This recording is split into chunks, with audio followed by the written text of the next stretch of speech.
महाशिवरात्रि का पर्व भगवान शिव और माता पार्वती की पूजा का दिन है। इस दिन भगवान शंकर और माता पार्वती का विवाह हुआ था। जब से ये दिन शिव भक्तों के लिए बड़ा ही महत्वपूर्ण रहा है। तो ये तो सभी को पता है कि भगवान शिव को पति रूप में पाने के लिए कितने कठोर तप किए थे माता पार्वती ने, और कितनी परीक्षाएं भी दी थी, तब जाकर उन्हें भगवान शंकर पति के रूप में प्राप्त हुए थे। इसी ही कथा का जिक्र एक पौराणिक कथाओं में मिलता है। तब भगवान शंकर जी ने मगरमच्छ बनकर माता पार्वती की परीक्षा ली थी। तो दोस्तों, मेरा नाम संगीता है और आपका स्वागत करती हूँ आपके अपने YouTube चैनल अनेक कहानियों में। अगर कहानी पसंद आती है तो लाइक, शेयर, सब्सक्राइब कीजिए। प्लीज़ कमेंट में मुझे ज़रूर बताएं कि ये कहानी आपको कैसी लगी। एक समय की बात है, माता पार्वती घोर तप कर रही थी। उनकी भक्ति और ताप को देखकर देवताओं ने शिवजी से माता की मनोकामना पूरी करने के लिए कहा था। तब भगवान शंकर जी ने माता पार्वती की परीक्षा लेने के लिए सप्तऋषि को भेजा। सप्तऋषियों ने माता के सामने शंकर जी के बारे में बहुत कुछ बोला, उनके सैकड़ों अवगुण गिनवाए, पर इन सब बातों का माता जी पर कोई प्रभाव नहीं पड़ा। उन्होंने दृढ़ निश्चय और संकल्प के साथ तप जारी रखा। जब इन सब से बात नहीं बनी, भगवान शंकर ने खुद परीक्षा लेने की ठानी। भगवान शंकर प्रकट हुए और माता पार्वती को वरदान दिया। उसी समय जहाँ माता पार्वती तप कर रही थी, वहीं तालाब के पास मगरमच्छ ने एक लड़के को पकड़ लिया। लड़का बचने के लिए शोर मचा रहा था। जैसे ही माता को लड़के की आवाज़ सुनाई दी, वह उस ओर भागी। उन्होंने देखा मगरमच्छ लड़के को तालाब के भीतर खींच रहा था।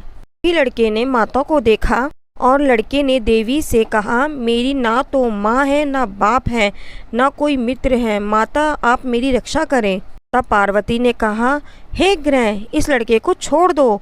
मगरमच्छ बोला, दिन के छठे पहर में जो मुझे मिलता है उसे मैं अपना आहार समझकर स्वीकार कर लेता हूँ।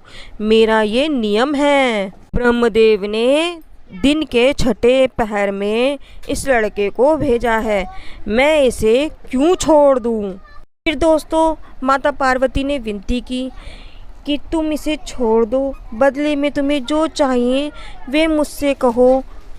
मगरमच्छ बोला, एक ही शर्त है, मैं इसे छोड़ तो सकता हूँ। अपने तप करके महादेव से जो वरदान लिया है, यदि उस तप का फल मुझे दे दोगी तो मैं इसे छोड़ दूँगा। तो पार्वती जी तो तैयार हो गई। उन्होंने कहा, मैं अपने तप का फल देने के लिए तुम्हें तैयार हूँ, लेकिन तुम इस बालक को छोड़ दो। मगरमच्छ बोला, सोच लो देवी, जोश में आकर संकल्प मत करो। हजारों वर्ष तक जैसे तप किया है वह देवताओं के लिए भी संभव नहीं है। तप का सारा फल इस बालक के प्राणों के बदले चला जाएगा।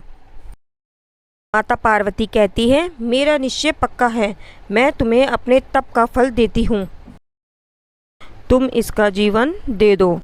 मगरमच्छ ने पार्वती जी से तप दान करने का संकल्प करवाया। तप का दान होते ही मगरमच्छ का देह तेज से चमकने लगा। मगरमच्छ बोला, पार्वती देखो, तप के प्रभाव से मैं तेजस्वी बन गया हूँ। तुमने जीवन भर की पूंजी एक बच्चे के लिए व्यर्थ कर दी है। चाहो तो अपनी भूल को सुधारने का मौका एक और दे सकता हूँ। पार्वती जी ने कहा, हे ग्रह, तब तो मैं पुण्य कर सकती हूँ, किंतु यदि तुम इस लड़के को निकल जाते तो क्या इसका जीवन वापस मिल जाता। देखते ही देखते वह लड़का अदृश्य हो गया। मगरमच्छ लुप्त हो गया। पार्वती जी ने विचार किया कि मैंने तो तप को दान कर दिया, अब फिर से तप आरंभ करती हूँ। माता पार्वती ने फिर से तप करने का संकल्प किया। भगवान शिव फिर से प्रकट हुए और उन्होंने पूछा कि देवी, आप क्या कर रही हो। तब माता ने कहा कि मैंने अपने तप का दान कर दिया था, तो अब मैं आपको अपने पति रूप में पाने के लिए फिर से तप करूंगी। जब महादेव ने कहा कि उस बालक और मगरमच्छ के रूप में मैं ही था, आपने अपने तप का दान मुझे ही किया है, तो बस तुम्हारी परीक्षा ले रहा था, इसलिए अभी तुम्हें पुण्य तप करने की आवश्यकता नहीं। ये सब जानने के बाद देवी ने महादेव को प्रणाम किया, उन्हें प्रसन्न कर विदा किया। तो दोस्तों, अगर मेरी ये कहानी आपको अच्छी लगती है तो प्लीज़ मुझे कमेंट में ज़रूर बताएं।